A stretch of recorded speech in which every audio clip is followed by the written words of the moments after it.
Hello everyone, this is Kiseki Nico, and welcome to the 7th episode of the Partner series. I'm very sorry for the super delay for this video. It's just that I have been having some real life issues that prevent me from continuing with this hobby. The good thing is, things are more settled now, and I will try my best to continue with more partner videos. Today, I would like to talk about one of the most popular 5-star partner, the Nomad King. The Nomad King is one of the 5-star partners that exists since the vanilla of the partner system, and it has always been one of the most powerful partners as well.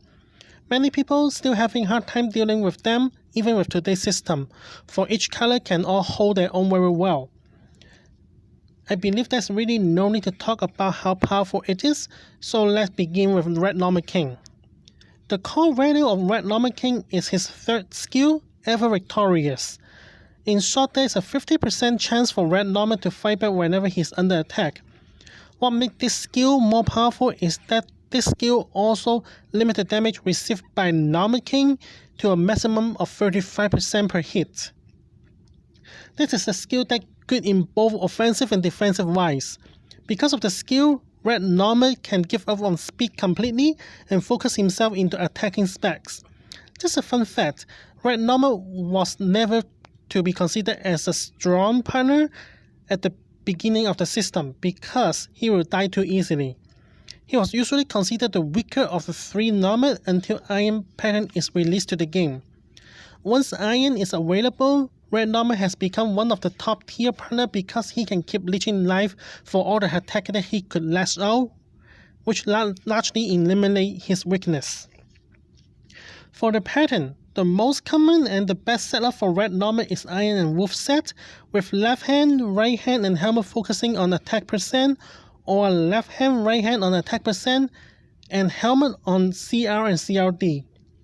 The main stacks will be focusing on attack percent, CR and CRD. As I mentioned earlier, Iron sets will give life leech based off 35% of the damage that Nomad deals, which means the higher the damage Red Nomad has, and more life will be able to gain back via Iron. Please do note that there is a ceiling on how much you can leech from Iron per hit, and that number is 5,000. If you do not have Iron available, then you can opt for Smaraldine plus Wolf or Beja plus Wolf. Main stat is still going to be attack percent, CR and CRD.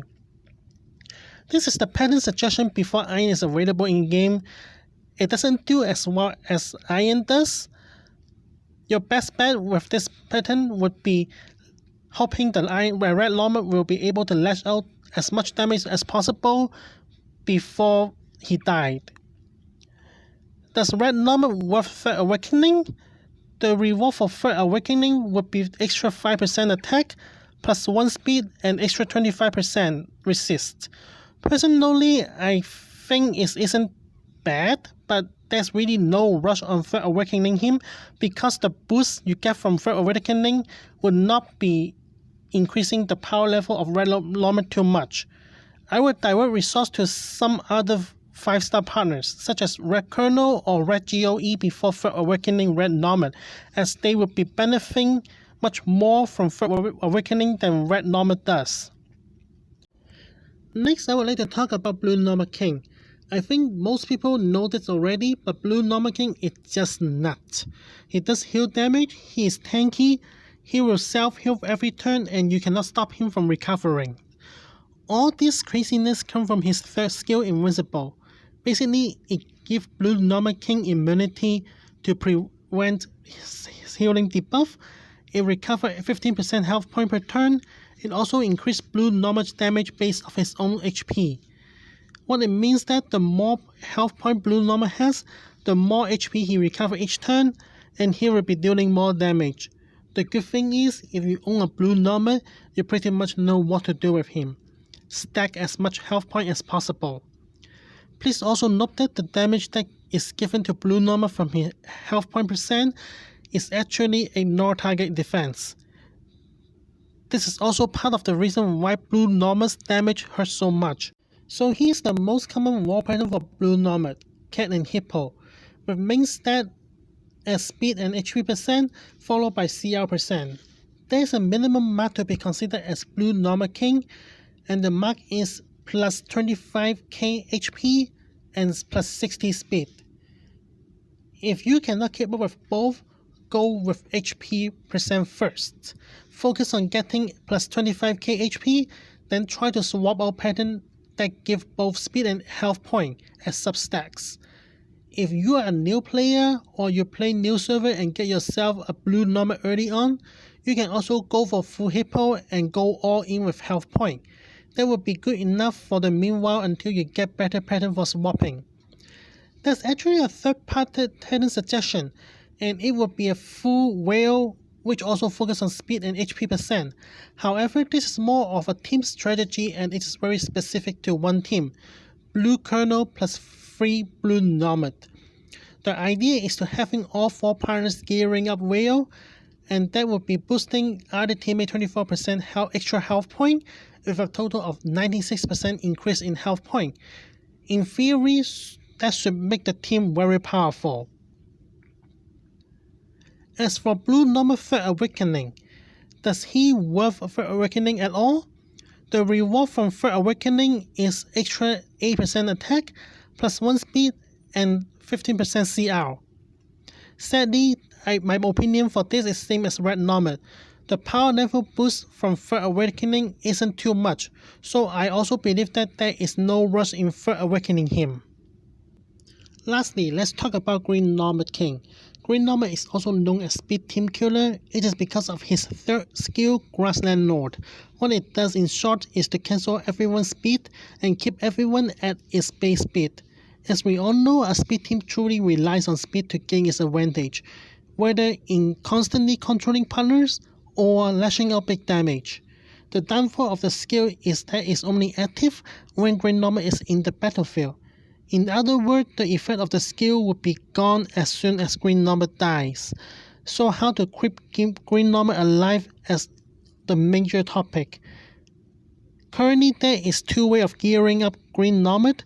One of them is Sayer, and the main stats are HP percent, defense percent, resist percent, and maybe some attack percent.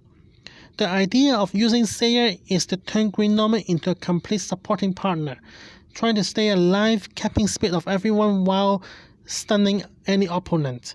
The only bad idea is that this setup is, I don't know, 25% stun rate from a single hit skill doesn't work very well. The trigger rate doesn't seem too high, but it's still not a bad idea. Another pattern suggestion is Hippo and Bow with main stat still in HP percent, defense percent, resist percent, and maybe a little bit of attack percent. It is trying to make Green Nomad as tanky as possible. The only issue for this setup is that Green Nomad is never known to be tanky from the beginning, so gearing Hippo and Bow doesn't work as good as what people would expect.